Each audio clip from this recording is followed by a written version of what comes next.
50 वर्षे वय असलेल्या सुलोचना देवीच्या घरी तिचा जावई आणि तिची लेक आलेली होती. आता जावयाला बघून ही सुलोचना देवी एवढी आनंदित झाली. तिला काय करावे ना काय समजेना. तिने तिच्या पतीला म्हटले की जावा मटण घेऊन या. ज्या वेळेला तिचा पती मटण घेऊन आला, जावयाला मटण करून खाऊ घातलं. त्यावेळेला म्हणली की तुम्हाला तुमच्या बहिणीच्याकडे जायचं होतं ना. पतीला अशी म्हणते सुलोचना देवी.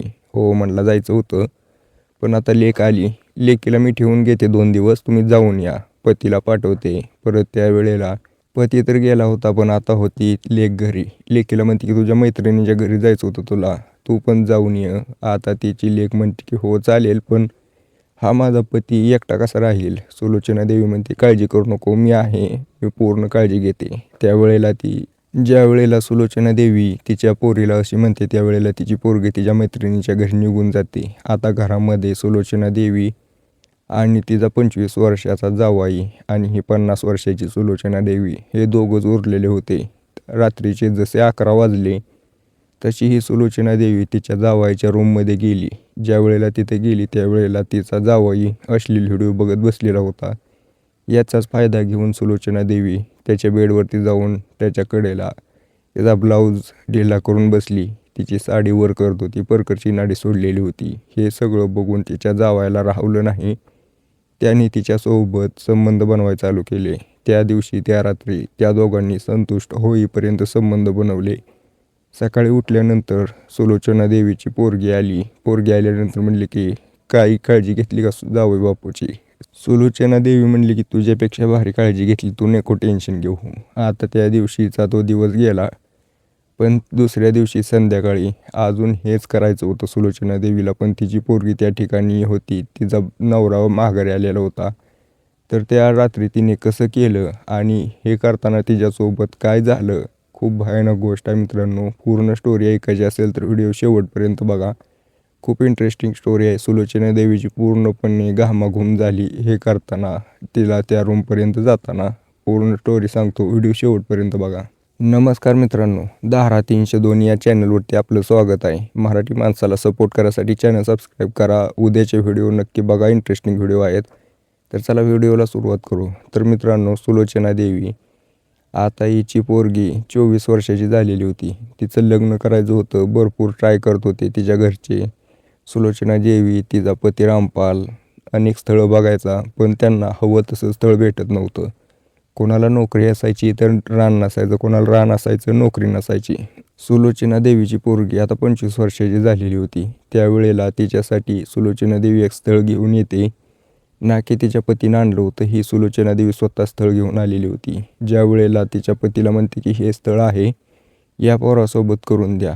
पोराला विचारलं काय करतोय, तर तो साधं किराणाचं दुकान चालवत होता. आता तिचा पती रागवला, म्हणला की एवढी करोडपतीची स्थळं आली, नकार दिला तू तुझ्या पोरीसाठी आणि आता तू किराणा दुकानवाल्याचं स्थळ घेऊन आली काय. त्यावेळेला त्या दोघांमध्ये थोडं खासुनी झाली, पण शेवटी बायकोचं ऐकावं लागलं तिच्या रामपाल पतीला. ठीक आहे म्हणलं, आता काय करू शकतो. पोरीलाही तो पसंत आला. त्या दोघांचं लग्न लावून दिलं. दोघांचा संसार एक नंबर. सुलोचना देवीची पोरगी दिसायला सुंदर होती, पण सुलोचना देवी एवढी नव्हती बरं का. काय दिसत होती, 50 वर्षे वय, ते शरीरावरती फॅट, इकडं बघितलं तर थोडं कमरावरती लाईन पडायची, ते वरची छाती, ती मागचं बकेट, असलं दिसायची भारी. या सगळ्याच दिसण्याला त्या सुलोचना देवीचा जावई तिच्यावरती फिदा झाला होता. याची ही मोठी स्टोरी आहे मित्रांनो. तर विषय असा आहे की जो सुलोचना देवीचा जावई आहे रमेश, हा रमेश त्या गावामध्ये किराणा दुकान चालवत होता. त्यावेळेला या दोघांची ओळख झालेली. ओळख म्हणण्यापेक्षा आपण म्हणू शकतो की दोघांमध्ये प्रेम होतं. प्रेमापलीकडं पण हवस होती दोघांमध्ये. शरीराची भूक होती दोघांमध्ये. दोघांना एकमेकाच्या शरीराची भूक भागवायची होती.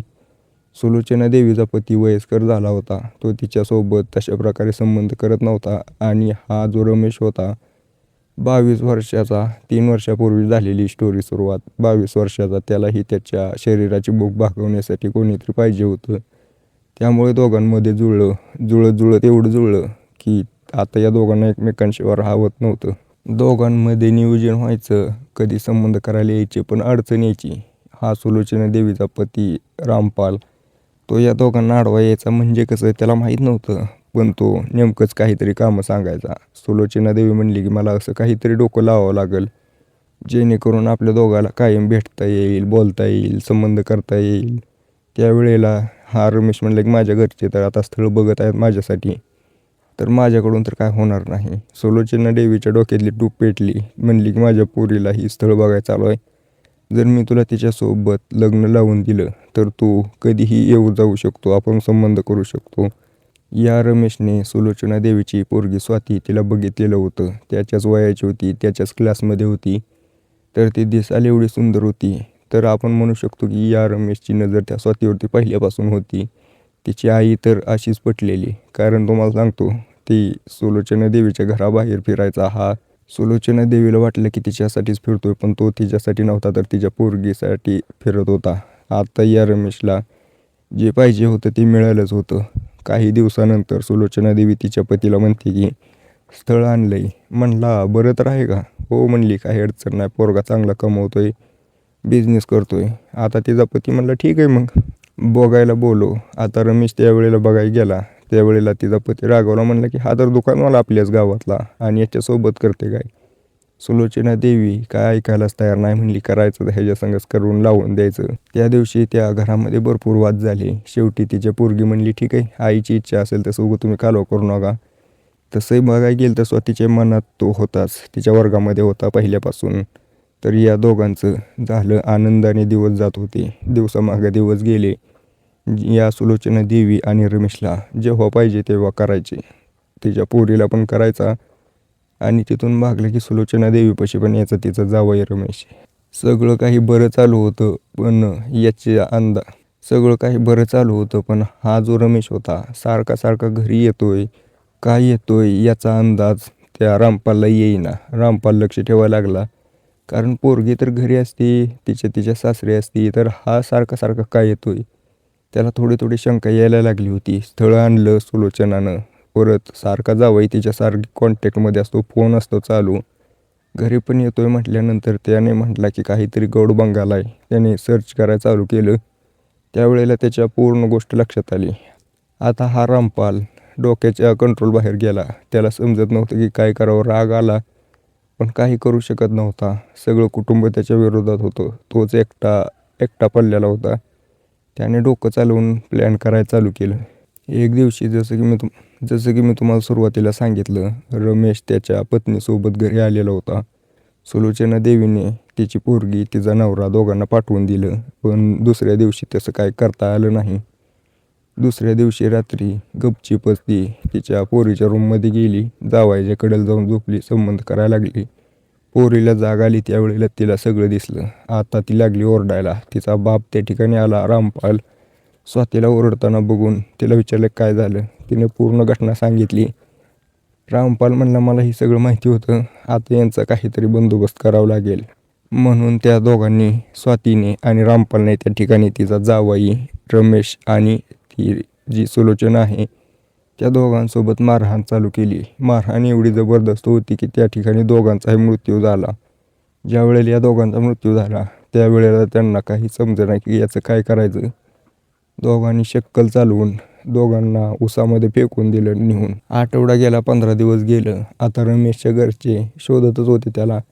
भरपूर दिवस झाला आला नाही, सासरवाडीला गेला ते.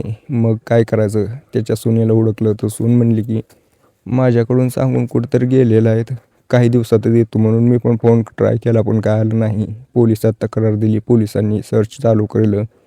शेवटचं लोकेशन रामपालच्या घरचं दाखवत होतं. सुलोचना पण गायब होती. सुरुवातीला शक वाटला की हे दोघं पळून गेले असतील, काही घटना घडलेल्या अशा प्रकारच्या पहिल्या. पण दोघांचं शेवटचं लोकेशन इथंच होतं.